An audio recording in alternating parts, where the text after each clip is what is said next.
Mom carved the Thanksgiving turkey and smiled. Thanks to your miscarriage, our family line remains pure. Relatives burst into laughter as my sister patted her son's head. One real grandchild is enough, don't you think? I set down my fork and stood up silently. But none of them knew this would be their last family gathering. I took a sip of coffee while gazing at the frost-covered garden outside my window. The temperature had dropped suddenly, announcing the arrival of winter in Minnesota. In our garden, situated in Eden Prairie's upscale neighborhood, autumn leaves still lingered. The frost on the fallen leaves sparkled in the morning sun. Another Thanksgiving season had arrived. My career as a senior accountant at a major accounting firm was going well. My marriage to David was stable, and I had no complaints about living in this town. Only my relationship with my mother remained delicately strained. "Amy, are you ready?" David called from behind me. When I turned around, my husband was already dressed in his suit and holding his travel suitcase. He had been steadily building his career as an IT company executive. He was a gentle soul, understanding of my work, and always supportive, an ideal husband. "Yes, I'm fine. Don't worry," I answered with a smile. David would miss this year's Thanksgiving due to an important business meeting. It was a crucial business trip that could determine the success of his company's new project. "Did you tell your mother?" "Yes, but she wasn't happy about it. She said, 'I can't believe you're putting work before Thanksgiving.'" I mimicked my mother Martha's words. As an influential member of the First Presbyterian Church, she wielded considerable power. She managed the church's charitable activities and social events, reigning as a central figure in the community. For Mother, Thanksgiving meant more than just a family gathering. It was a perfect opportunity to showcase her perfect family to the local community. Mother often used the phrase pure bloodline. It was probably her way of expressing pride in being part of a prestigious family that had been rooted in this land for generations. However, that phrase sometimes took on a cruel meaning, especially after what happened 2 years ago. At that time, I had finally become pregnant but suffered a miscarriage. After that, Mother's attitude subtly changed. While she remained outwardly affectionate, there were times when I caught glimpses of what seemed like relief in her expression. Meanwhile, her doting on my sister Linda's son Tommy grew more intense by the day. Linda was a devoted housewife actively involved in church activities. She tended to be heavily dependent on Mother, prioritizing Mother's opinions even in raising her 5-year-old son Tommy. Her husband John was a real estate company owner. Though honest in character, he had recently shown signs of concern about changes in his wife's behavior. David placed his hand on my shoulder. "Are you okay?"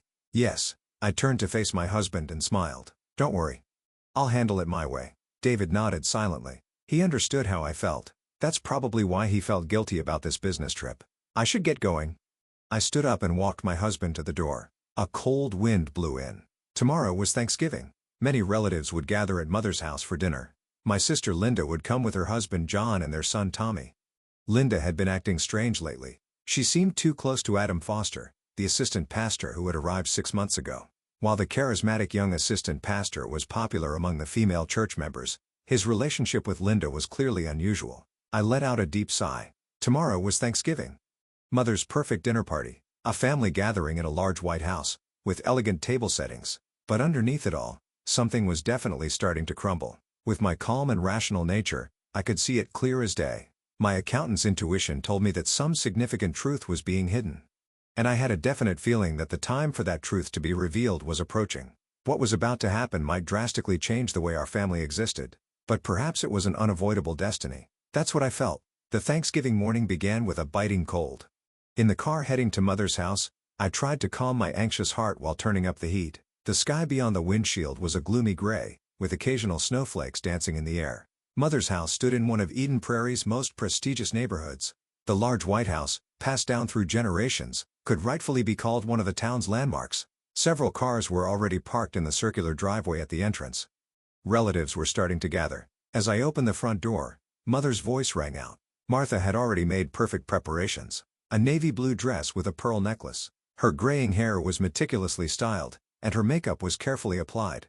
"Is David really not coming?" The question came as if she had been waiting to ask it. There was a slight tone of reproach in Mother's voice. "No," I explained that he has an important business meeting. "Well, I suppose it can't be helped. You young people always put work before family." Ignoring the sarcasm in those words, I headed to the kitchen. There, Aunt Carol and my cousin Jennifer were already helping with the meal preparations. The turkey had already started to brown nicely in the oven. "Oh, Amy.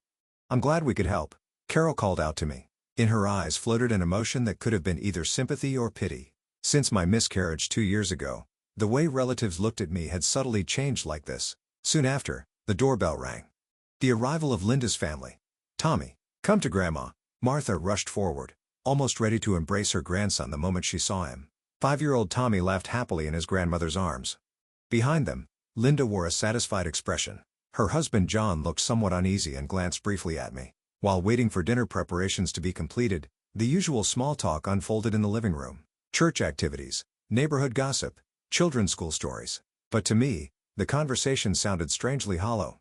In particular, I noticed that Linda was avoiding any mention of the new assistant pastor. "Well, dinner is ready," Mother's voice echoed through the living room, and everyone began moving to the dining room. The table was set with expensive Lenox china, and candles flickered in silver candlesticks. In the center sat the turkey, gleaming golden brown.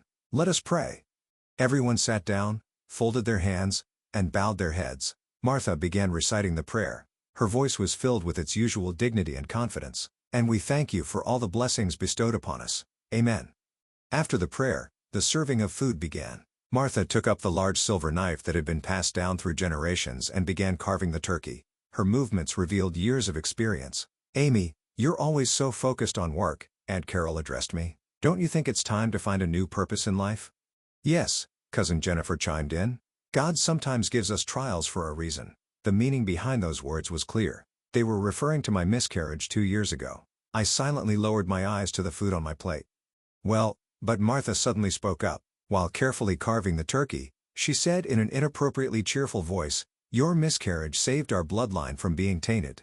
Those words struck the dinner table like an icy blade. Yet the relatives rushed to laugh. To my ears, their laughter sounded cruelly frivolous.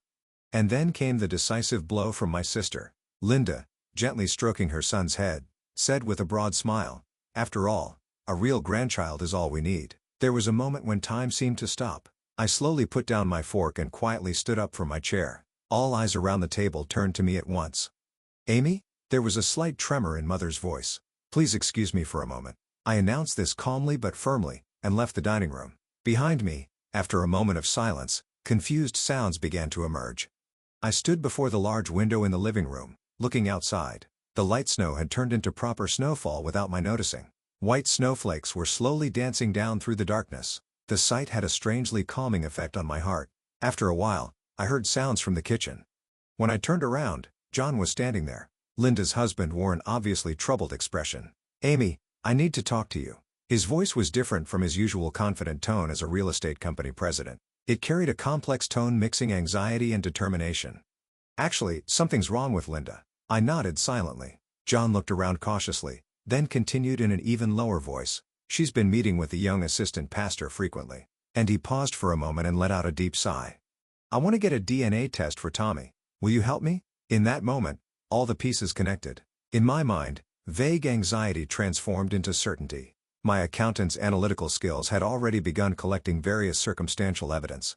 "I understand," I answered quietly. The truth revealed on this Thanksgiving night would forever change how our family existed. But it was an unavoidable destiny.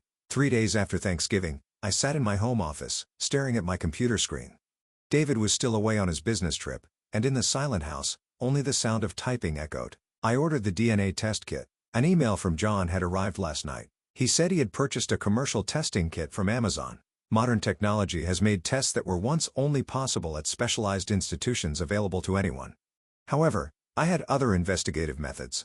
Using my experience and knowledge as an accountant, I could track people's behavior patterns through their numerical traces. I started by examining the church's accounting records. As the person in charge of auditing First Presbyterian Church's accounts, I had access. I carefully checked each record since Adam Foster's appointment. I found unusual expenditures in the church's charitable activity funds. Every month, a fixed amount was being transferred to a specific account. While the amount wasn't large, its regularity was suspicious. "Amy, what are you investigating?" At the sudden voice, I quickly closed the screen. When I turned around, Mother was standing in the doorway of my study. "Just work, Mother. Preparing for the church audit." "I see." Mother showed an expression of acceptance, but doubt remained in her eyes. "Your behavior at Thanksgiving dinner was truly disrespectful." "Mother," your comment was. "Think about the family's reputation," Mother interrupted me. "Especially now that Linda is about to take on an important position." "Important position?" "Yes. Assistant Pastor Adam has recommended Linda to be the youth department head." I couldn't help but frown at those words. Youth department head. That was a position with significant influence in the church. But why Linda? After Mother left, I resumed my investigation. This time, tracking Linda's behavior records. Her credit card usage history, phone records, social media posts. Everything was recorded as digital footprints. Patterns emerged.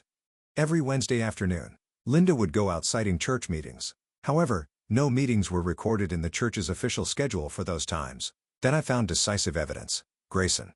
A modest business hotel in suburban Minneapolis. Linda's credit card had been making regular payments there for the past 6 months. John, I found something. I quietly picked up the phone and contacted my sister's husband. What do you mean? Every Wednesday, Linda has been going to a specific hotel, and part of the payments are coming from the church's charitable funds. On the other end of the line, John let out a heavy sigh. That's not all, I continued. When Tommy was born, there's a high possibility Linda already knew Adam. What do you mean? At that time, Adam was doing a short internship at this church as a seminary student. It's in the church records. Silence fell. That silence was like the calm before a storm. We might not need to wait for the DNA test results. John didn't answer my words. However, I could hear his heavy breathing over the phone. The evidence gathering continued for another week. Using my expertise as an accountant, I discovered one piece of evidence after another supporting Adam and Linda's relationship. Hotel reservation records, restaurant receipts, and most decisively, records of anonymous transfers between them. The flow of funds disguised as church charitable activities. While it was cleverly concealed, it was obvious to a professional's eye. Adam had been using church funds to maintain his relationship with Linda. However, this investigation had an unexpected side effect. While examining the church's accounting records, I also discovered Mother's misconduct. Martha Anderson had been misappropriating church funds for personal use for years. While the amounts were trivial, the fact was serious. With this, I let out a deep sigh. This evidence would be a powerful weapon to keep Mother in check. But whether to use it or not, my heart wavered. The turning point came in an unexpected form. One afternoon, Linda suddenly visited my house. Amy, you're investigating me, aren't you? My sister's voice mixed anger and fear. What are you talking about? Adam told me. Someone's been examining the church's accounting records. I silently stared at my sister. Linda's eyes wavered with anxiety and panic. Please, keep quiet. Her voice suddenly turned pleading. If this comes to light, Mother will. The church will. Tell me honestly, I said quietly but firmly. Tell me everything. And Linda began to talk. Meeting Adam 5 years ago when he was a seminary student. Their secret romance. And Tommy's birth. Does Mother know? Linda covered her face with both hands. Yes, but Mother covered everything up. For the family's reputation. At that moment, my cell phone rang. The screen showed a call from the hospital. Hello, Miss Anderson? Your mother has been rushed to emergency. We suspect a stroke. After hanging up the phone, I turned back to Linda. My sister's face had turned pale. When we arrived at the hospital, Mother had already been taken to intensive care. Waiting there were church officials, and Adam Foster was among them. According to the doctor, Mother had suddenly collapsed at church. The cause was shock from receiving an anonymous letter of accusation at the church. That letter detailed Mother's misappropriation and Adam and Linda's relationship. Who? Linda said in a trembling voice. I silently looked out the window.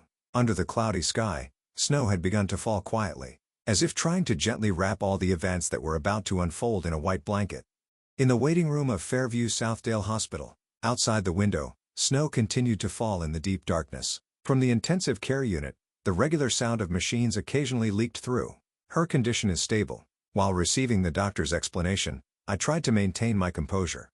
Mother's stroke was fortunately caught early. However, the possibility of after effects couldn't be ruled out. Let's have a family meeting, Linda said in a trembling voice. In the waiting room were Linda, John, David who had rushed back, and me. Adam had already left, urged by church officials. Before that, John opened his mouth heavily. The DNA test results are in. I held my breath. The color drained from Linda's face. David looked at me, trying to understand the situation. Tommy. John choked on his words. He's not my child. Silence dominated the room. That silence pressed down on our shoulders like heavy lead. Linda, I turned quietly to my sister. Tell us everything. About Mother, about Adam. My sister remained motionless, covering her face with both hands. But eventually, she lowered her hands and looked at us with red eyes. 5 years ago, Linda's confession began. When Adam came to the church as a seminary student, her story progressed in fragments, as if unloading a long-carried burden. Meeting Adam when he was a seminary student. Secret rendezvous. The panic when pregnancy was discovered. And Mother's decision to rush Linda's marriage to John. Mother knew everything? David couldn't help but interject. Yes. Linda nodded slightly. Mother covered everything up to protect the family's reputation. She even paid Adam hush money. Using church funds? My voice involuntarily turned cold. Linda silently nodded. Her confession perfectly matched my investigation results. Mother's misuse of church funds. Hush money to Adam. Everything was a strategy to protect family reputation. What were you planning? John's voice trembled with anger. How long were you going to continue this lie? Linda stammered. Mother. Reputation. Just then, we heard noise from the nurse's station. When we turned around, Mother's bed was being returned to her room. While consciousness had returned, right side paralysis remained. You can visit now, the nurse announced. But please don't excite her. We visited Mother's hospital room one by one. When I entered last, Mother weakly opened her eyes. Amy. Mother's voice had lost its former authority. In my bag. I picked up Mother's handbag. Inside were the church's bank book and a notebook recording transactions with Adam. Burn everything. I can't, I answered quietly but firmly.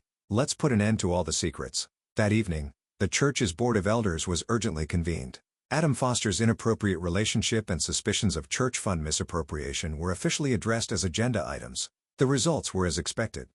Adam was immediately dismissed. Mother's position in the church was effectively stripped. Linda was essentially banished from the church community. The news spread surprisingly fast. Local papers covered this incident extensively as a church scandal. Scandal rocks prestigious church, the truth behind the elder family. Headlines after headlines sliced through our lives. A week later, we had a family discussion about Mother's care. A nursing home would be most appropriate, suggested the medical social worker. Linda strongly objected. You're planning to abandon Mother? Even now? Face reality, I answered calmly. Mother needs professional care.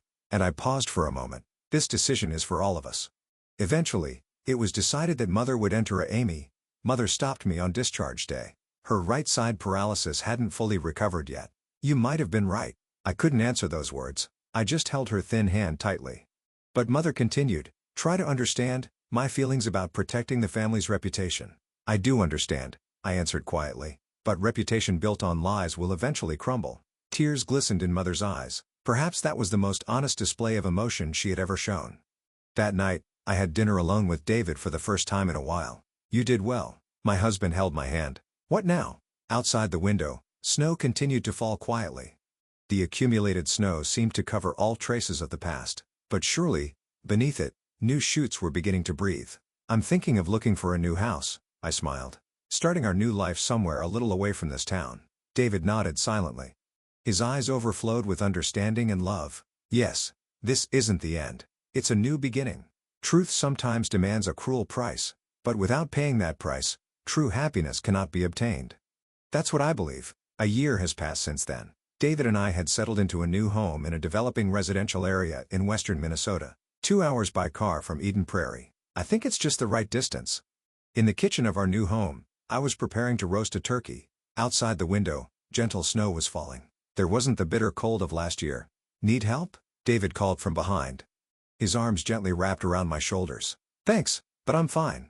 I turned around with a smile. On the table lay papers from the adoption agency. Our preparations for creating a new family were steadily progressing. It feels nostalgic, I said, gazing into the distance. This time last year. Since last Thanksgiving, our lives had changed dramatically. As if a storm had washed everything away. Mother spends her quiet days in a luxury nursing home in suburban Minneapolis. Having lost her former dignity and social influence, she seems to be facing herself for the first time. During my recent visit, Mother spoke to me with an unusually candid expression. Amy, I might have been wrong. The right side paralysis was gradually improving thanks to rehabilitation. However, the wounds in her heart hadn't healed yet. I was so concerned about appearances. I lost sight of what was truly important. Mother's eyes showed a hint of regret I had never seen before. From the nursing home window, you could see the well-maintained garden. The sight of nurses pushing wheelchairs there somehow symbolized Mother's new life. Linda's fall was more dramatic. The divorce was finalized, and John gained custody. She can only see Tommy once a month, and even then, under supervision. Her banishment from the church community stripped her of all social foundations. Sis. Last week, Linda suddenly visited our new home. I was speechless at the sight of my emaciated sister. I need to borrow money. Her relationship with Adam had already ended too. After being expelled from the church, he had moved to another state. He wasn't paying any child support. I'm sorry, I answered quietly but firmly. I won't clean up your messes anymore. Linda left in tears. Her retreating figure didn't even retain a shadow of my once beautiful sister. Meanwhile, John had begun walking a new path. Having gained custody of Tommy, he was pouring all his energy into his son's education. While accepting the fact that he wasn't Tommy's biological father, his approach to his son as a true father showed deep affection. "Amy, I can't thank you enough," John said when he recently visited with Tommy. "Thank you for revealing the truth. Tommy is still too young to understand the situation, but he's growing up healthy, surrounded by his father's love. Seeing that is a great comfort to me." The church turmoil was gradually moving toward resolution. A new assistant pastor had been appointed, and the misappropriated funds were being returned bit by bit. Combined with mother's nursing home costs, our finances aren't exactly easy, but that's the result of our choices. "The turkey's starting to smell good." David's voice brought me back to reality. Indeed, a savory aroma was beginning to waft from the oven. "This year's Thanksgiving will be a quiet celebration with just my husband and me. The table is set with a white linen tablecloth and our newly purchased dishes. It's not extravagant, but it's a space that warms the heart." "Hey," David said, gazing at my profile. "Are you happy?" I thought for a moment before slowly nodding. "Yes, we're truly happy now, in the real sense. Happiness built on lies and deception will eventually crumble." That was the lesson Mother learned over a lifetime. And through that pain, we found a new happiness. Outside the window, snow continued to fall quietly. The white crystals gently wrapped the earth, seeming to announce the arrival of a new season. Surely new shoots will sprout come spring. That's how our lives too will move forward, slowly but surely. "Oh, by the way," David said, picking up the adoption papers. "Next Thanksgiving, we might be celebrating as a family of 3. I squeezed my husband's hand. "A new form of family. Perhaps that's a genuine bond, unrelated to bloodlines or appearances." "Yes, this is the path we've chosen. This is our new form of life, found by choosing truth and discarding deception." In the oven, the turkey was slowly browning to a perfect golden color. Its aroma suggested not bitter memories like last year, but a future full of hope.